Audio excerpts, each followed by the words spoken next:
Good morning, good morning, good morning, Noble Academy. It's Friday, February 10th. From around the world, straight to your advisory, it's the WGN News at 8:30. Here with your weekly Griffin News are your anchors, Julian Palencia and Maria Aviles. Good morning to all you Griffins. Today we will bring you some stories from around the world and from our country itself. President Donald Trump has nominated a new Supreme Court judge named Neil Gorsuch. If confirmed, the conservative Judge Gorsuch would be the youngest member of the Supreme Court, and unfortunately, it will be live streamed via Facebook Live. Very presidential, Donald. In other news, another American legend, although with significantly better hair, had his moment of fame last week.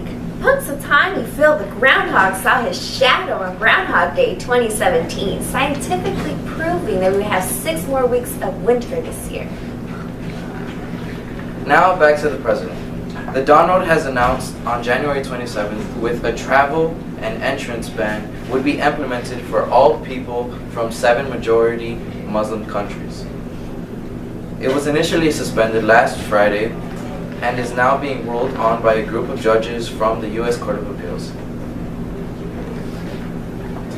As we close in on Valentine's Day, Illinois is standing out as the most romantic capital of the upper Midwest. 3 Illinois eateries have made the exclusive top open table most romantic restaurant list, including the Lincoln Park Hotspot, Gage's Cafe, a fondue spot where you may pay them to do all the food preparation and serving work yourself. Now, with all your sports news, is Nari Johnson. Hey, Nari, how's it going? How y'all doing? The girls' basketball team suffered a hard-fought defeat to rival Pritzker in their final game last week. The Griffins fell 23-38 despite an initial defensive surge in the first half. The boys' basketball team also suffered a heartbreaker as they fell to Pritzker 75-55 after maintaining a first half lead into the third quarter. The team came back to keep it up, and it very close against a talented Nova Street this past Monday, forcing the battle into the fourth quarter where Nova Street pulled ahead to narrowly defeat our Griffin 59-49. In their very first year of varsity competition, the Griffin cheerleaders team shocked the Noble Athletic Conference with a second place finish at the championship competition, upsetting perennial top finisher Mushin, and being edged narrowly by 4th-time champion Pritzker. Congrats, Griffins. Coming up next week, we have the final 2 games of the boys' basketball season. One against Baker at Baker College Prep, and one against Browner at the Exelon Gymnasium at Royal Clark. Come out and support your fellow Griffins. Here with some upcoming events around the Noble Academy is Moises Burgett. Hi, Moises. Hello. Be sure not to miss out on one of this year's classiest events, the Roaring Gala Spring Dance.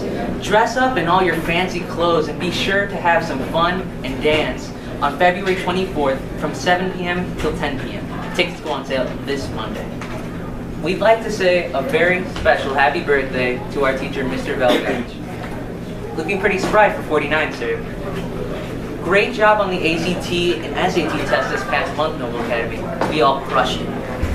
February is Black History Month, so we should be getting ready for a very interesting presentation put on by the POCE Club on February 22nd to show outlining the importance of this month's celebration. And get your main squeeze of Valentine's Day gram from Spirit Club by this Monday. They deserve it. Second semester clubs have begun, and a few of the key new clubs offered this semester are Drama Club and Volleyball Club, sponsored by Miss Wilson, Dance Club, sponsored by Miss Lampkins, and Softball Club, sponsored by Mr. Morales. If you have any questions, reach out to Ms. Colgan or the staff club leaders. Thank you. And now with a special segment from the Quan Gallery. Today's subject is math. Just kidding. Just in case you don't care, just in case you didn't know, or just in case you don't have a calendar, Valentine's Day is coming up. Boy, I love me some Valentine's Day. I especially love the part when I get to eat me some nice, sweet, delicious chocolate. I just want to know how many people out there love Valentine's Day as much as I do, even though they don't have one. I just love everything about Valentine's Day. I hate when people say love is in the air, but so is nitrogen, oxygen, and carbon dioxide. Everyone's out here is looking for a Valentine's Day, while I'm just going to be sitting there remembering the number of the Pizza Hut. But you never know, you know. But I'm going to be spending my Valentine's Day with my ex, Box One. But anyway, you guys might be luckier than me. Make sure you get some sweets for your sweets. Thank you, Juan. And this was our very first WGN News broadcast. We wish you all a happy day from me, Julian Palencia, and Maria Aviles. Thank you. Welcome to the first ever edition of Between Two Walls.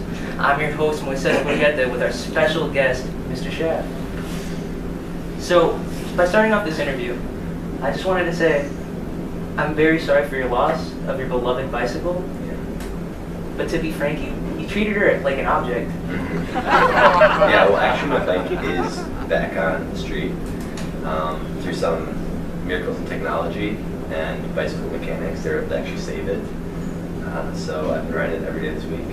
That's fantastic. It's incredible how far we've gone in bicycle mechanics. What's your current emotional state about your bicycle? How do you feel? You know, I'm just really glad to have it back. I feel like you don't really appreciate something until you almost lose it. And now that I have it back, it's been really really gratifying. That's fantastic. Who would you say is your literary alter ego? That's a good question. I'm gonna go with that's really tough. Let me think about it for 1 second because I don't want to say the wrong thing. While we differ on a lot of really important issues, I really respect the way Ernest Hemingway writes. So I would say he's my alter ego. Sorry if you didn't like Old Man in the Sea, but I would say he's pretty. We have a lot in common. I would have painted you more as like a Dr. Seuss guy. I respect Ernest. So word around the hallway is that you're joining Miss Lampkin's dance club. Would you like to show us a couple moves? Well, I like to save my moves for competitions because there's a lot of people who try to steal my moves. That is true. I also want to say if you struggle with performance anxiety, I actually have a condition called danxiety, which is a combination of anxiety and not wanting to dance because of that anxiety. So that also plays into my reluctance to share on camera.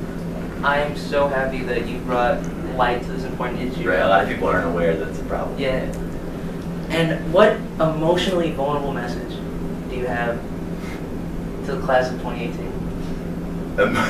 Can you elaborate on what you mean by emotionally vulnerable? Just a little savvy, a little emotional. Put your heart into it. Which one's the class of 2018? Is that you guys? That's me. Oh, okay. Wow.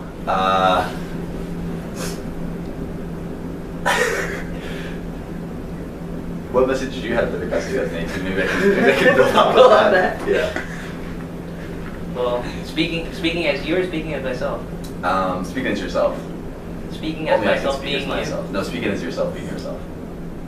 Okay. Yeah. Forget that. Hi, class of 2018. Pretty great. Continue to be great. Not exactly what I would say. I'm going to say class 2018, we've been through so much together, and we only have 1 year left. Overall, probably never see most of you again. So do your best this year so that you can do well in the future, I guess, is what I would say. Yeah. And on that note, I think we're signing off. Oh, shit.